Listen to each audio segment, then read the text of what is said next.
Shrimad Bhagvatam, 1st Canto, Chapter 6. Conversation between Narad and Vyasdev. Sut said, O Brahmanas, thus hearing all about Sri Narad's birth and activities, Vyasdev, the incarnation of God and son of Satyavati, inquired as follows. Sri Vyasdev said, What did you, Narad, do after the departure of the great sages who had instructed you in scientific transcendental knowledge before the beginning of your present birth? O son of Brahma, how did you pass your life after initiation, and how did you attain this body, having kicked your old one in due course? O great sage, time annihilates everything in due course, so how is it that this subject matter which happened prior to this day of Brahma is still fresh in your memory, undisturbed by time? Sri Narad said, The great sages who had imparted scientific knowledge of transcendence to me departed for other places, and I had to pass my life in this way. I was the only son of my mother, who was not only a simple woman but a maid servant as well. Since I was her only offspring, she had no other alternative for protection. She bound me with the tie of affection. She wanted to look after my maintenance properly, but because she was not independent, she was not able to do anything for me. The world is under the full control of the Supreme Lord. Therefore, everyone is like a wooden doll in the hands of a puppet master. When I was a mere child of 5 years, I lived in a Brahmana's school. I was dependent on my mother's affection and had no experience of different lands. Once upon a time, my poor mother, when going out one night to milk a cow, was bitten on the leg by a serpent, influenced by supreme time. I took this as the special mercy of the Lord, who always desires benediction of his devotees, and so thinking, I started for the north. After my departure, I passed through many flourishing metropolises, towns, villages, animal farms, mines, agricultural lands, valleys, flower gardens, nursery gardens, and natural forests. I passed through hills and mountains full of reservoirs of various minerals like gold, silver, and copper, and through tracts of land with reservoirs of water filled with beautiful lotus flowers, fit for the denizens of heaven, decorated with bewildered bees and singing birds. I then passed alone through many forests of rushes, bamboo, reeds, sharp grass, weeds, and caves which were very difficult to go through alone. I visited deep, dark, and dangerously fearful forests which were the play yards of snakes, owls, and jackals. Thus travelling, I felt tired, both bodily and mentally. I was both thirsty and hungry, so I took a bath in a river lake and also drank water. By contacting water, I got relief from my exhaustion. After that, under the shadow of a banyan tree in an uninhabited forest, I began to meditate upon the super soul situated within, using my intelligence as I had learned from liberated souls.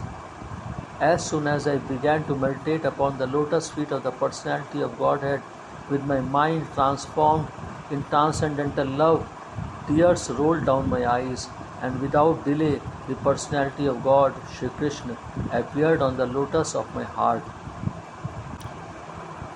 O Vyasdev, at that time, being exceedingly overpowered by feelings of happiness, every part of my body became separately enlivened. Being absorbed in an ocean of ecstasy, I could not see both myself and the Lord. The transcendental form of the Lord, as it is, satisfies the mind's desire and at once erases all mental incongruities.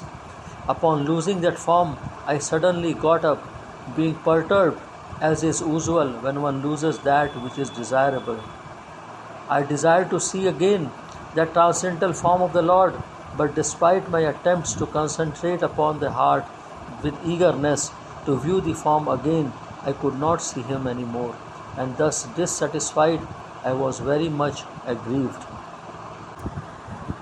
Seeing my attempts in that lonely place, the personality of God, who is transcendental to all mundane description, spoke to me with gravity and pleasing words just to mitigate my grief. O Narad, the Lord spoke, I regret that during this lifetime you will not be able to see me anymore. Those who are incomplete in service and who are not completely free from all material taints can hardly see me. O virtuous one, you have only once seen my person, and this is just to increase your desire for me, because the more you hanker for me, the more you will be freed from all material desires. By service of the Absolute Truth, even for a few days, a devotee attains firm and fixed intelligence in me. Consequently, he goes on to become my associate in the transcendental world after giving up the present deplorable material worlds. Intelligence engaged in my devotion cannot be thwarted at any time. Even at the time of creation, as well as the time of annihilation, your remembrance will continue by my mercy. Then that Supreme Authority, personified by sound and unseen by eyes, but almost wonderful, stopped speaking.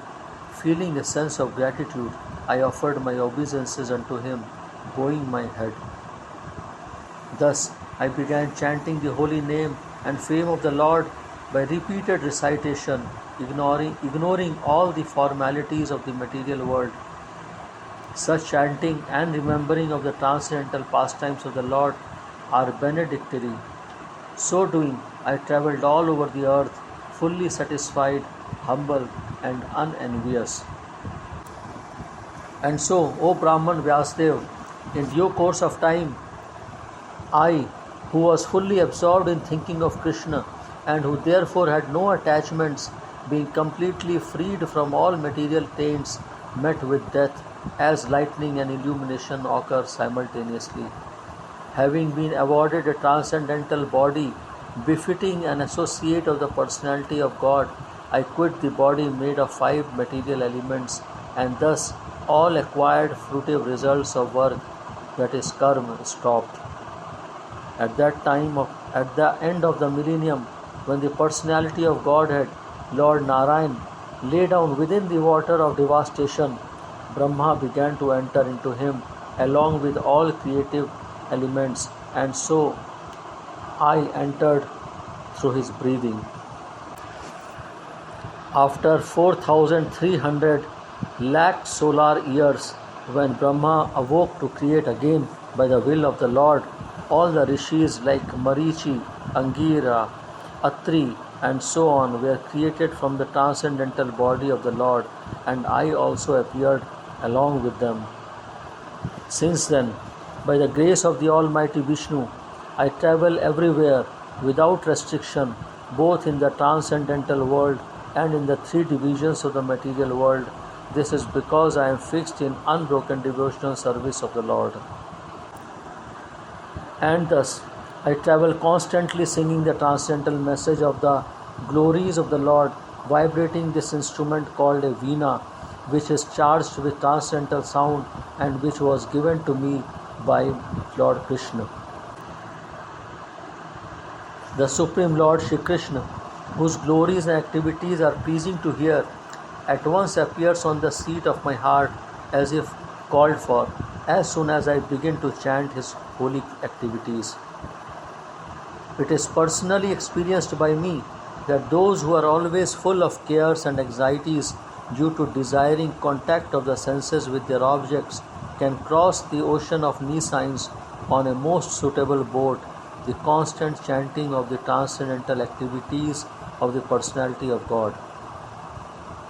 It is true that by practicing restraint of the senses by the yoga system, one can get relief from the disturbances of desire and lust, but this is not sufficient to give satisfaction to the soul, for this satisfaction is derived from devotional service to the personality of God. O Vyasdev, you are freed from all sins. Thus I have explained my birth and activities for self-realization as you asked. All this will be conducive for your personal satisfaction also. Sud Goswami said. Thus addressing Vyasdev, Sri Narad Muni took leave of him and vibrating on his veena instrument, he left to wander at his free will. All glories and success to Sri Narad Muni because he glorifies the activities of the personality of God, and as doing he himself takes pleasure and also enlivens all the distressed souls of the universe. Thus end the purports of Shrimad Bhagvatam, 1st Canto, Chapter 6, Conversation between Narad and Vyasdev.